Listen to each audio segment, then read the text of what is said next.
All right, we've made it to the final proofs that are on the back, or the last 2 pages rather. In number 26, we are given that the side LP bisects MO. So if LP bisects MO, I know that those two sides have to be congruent. We're also given that LO is parallel to MP. And so we want to watch out for this when we have parallel lines and then they are connected by a transversal, we're going to end up with alternate interior angles. So there's a couple ways to interpret these. I could say that these two are my alternate interior angles.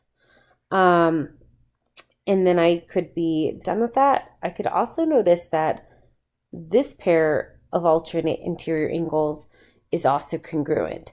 So I could use angle side to justify this.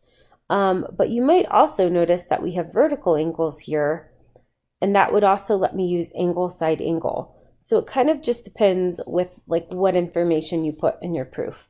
So if we go to our given statements, I'm going to say that LP bisects MO, and then also that LO is parallel to MP.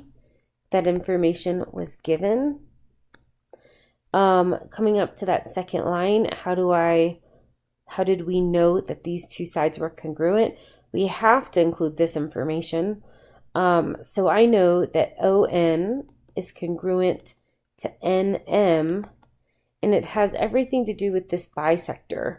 So I could just say that's the definition of a bisector,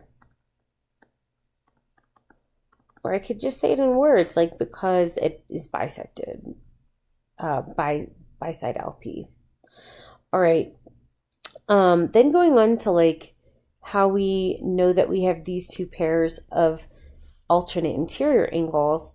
Well, I could say, for example, angle O is congruent to angle M, and I could also say angle L is congruent to angle P, and that's our alternate interior angles theorem that tells us that. And then lastly, because I didn't use my vertical angles, in this one I didn't need to put them in my proof, I'm just going to use angle side for this. And so I'm done. I don't need to put those vertical angles in because I can say that triangle LNO is congruent to triangle PNM, and that is angle side. All right, moving down. Number 27, just kind of separate that. So for number 27, this one's easy. You got this one. We're given that AB is congruent to CB. So AB is congruent to CB. That AD is congruent to CD.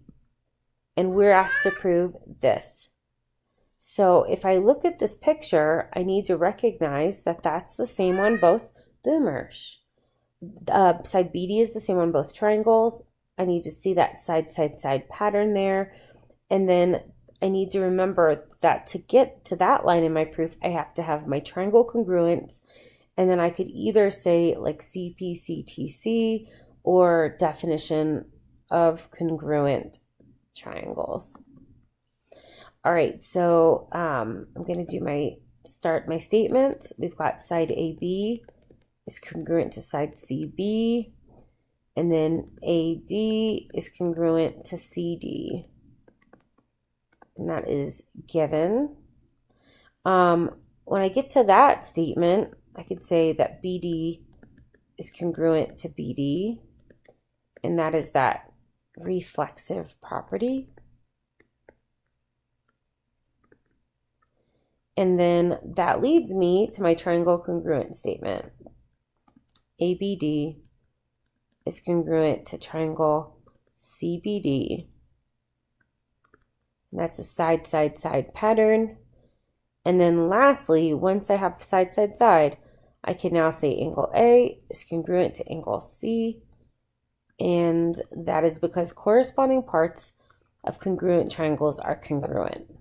That's how I'm going to write it. You could also say definition of congruent triangles. All right, moving on down to the last one.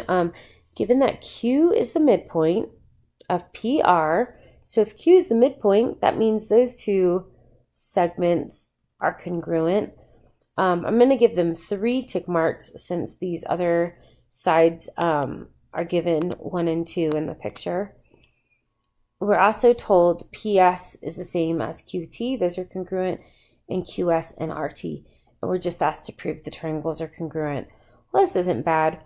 So going back to our givens, we could say Q is midpoint of PR. We're also given that PS is congruent to QT and that QS is congruent to RT, and those are all of our given statements. We had to infer, based on the midpoint, that PQ is congruent to QR, and so it's really just the definition of midpoint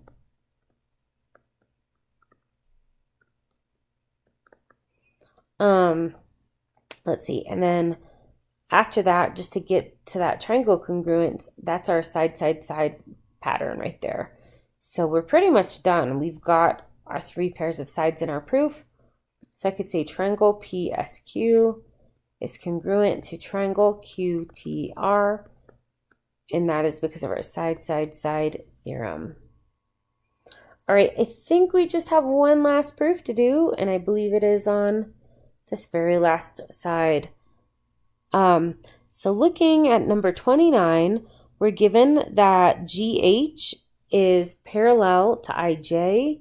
We're given that angle IGJ is congruent to HJG. We've got to find out like 2 more congruencies. We only have an angle. They share this side in common. And then just looking at that, again, we have those alternate interior angles. So this pair and this pair are alternate interior angles. So when we go to write our statement, we're going to say that GH is congruent to IJ. And then also that angle IGJ is congruent. I'm sorry, I said congruent here. I meant to say parallel. IGJ is congruent to angle HJG. Those are our 2 givens. We've got this segment, GJ, that's congruent to itself. We said that's the reflexive property.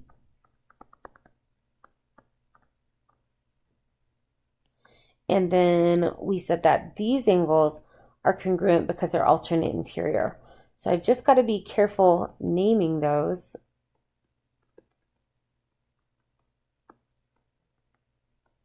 We said that's going to always be our alternate interior angles theorem. And then lastly, so we've got to prove the triangles are congruent to get to this statement. So if I look at that, that's an angle side angle pattern. So in statement 4, I could say that triangle GJI is congruent to triangle, what did I say, GJI? So triangle JGH,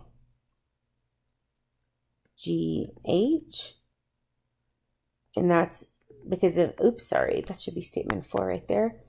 That's because of angle side angle. And then lastly, we could get to our 5th statement that segment IG is congruent to segment HJ, and that's because corresponding parts of congruent triangles are congruent. All right, that's it. Make sure you watch the video for the constructions too.